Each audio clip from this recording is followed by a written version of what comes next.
So students, we had started our chapter surface chemistry, in which we had studied about the adsorption, absorption, their difference, and also enzyme catalysis and Prindelich adsorption isotherm.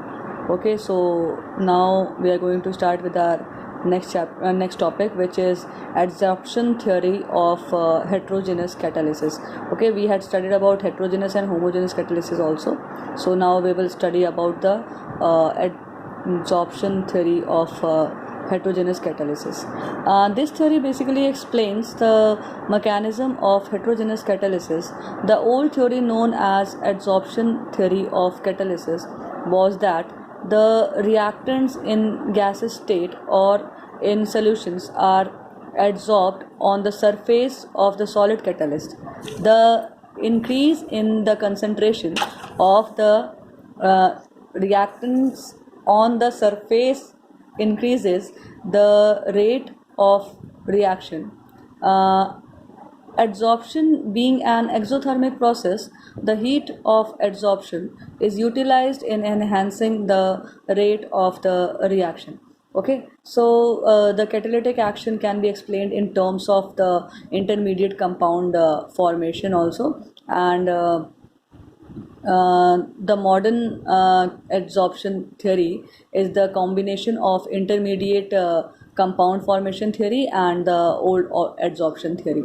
So the catalytic activity is localized on the surface of the catalyst. So the mechanism involves the 5 steps. First one is your diffusion of reactants to the surface of the catalyst. Okay, so basically the reactants first of all diffuse on the surface of the catalyst. Okay, so this is the first step.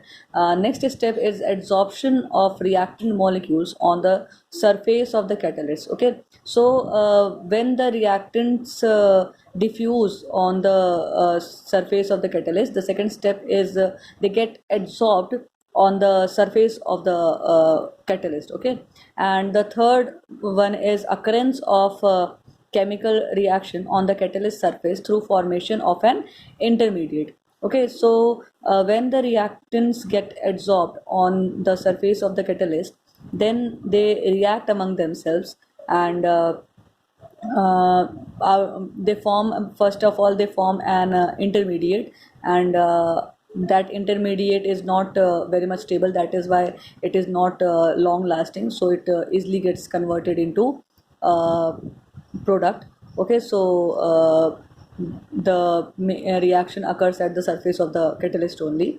Next step is your desorption of reaction products from the catalyst surface, and thereby making the surface available again for more reaction to occur. Okay, so desorption is basically the process of the removal of the products from the surface of the catalyst.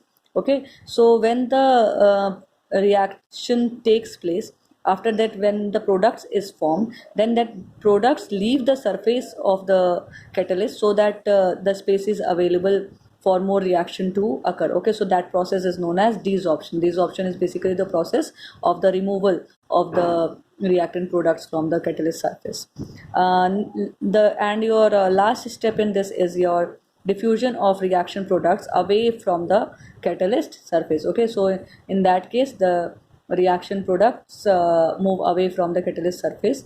The surface of the catalyst, unlike the inner part of the bulk, has free valencies which provide the seat for chemical forces of attraction. When a gas comes in contact with such a surface, its molecules are held up there due to loose chemical combinations. If different molecules are adsorbed side by side, they may react with each other, resulting in the formation of new molecules. So thus the formed molecules may evaporate, leaving the surface for the fresh reactant molecules. Okay, so this is how the catalytic activity takes place, and this is all about your adsorption theory of heterogeneous catalysis.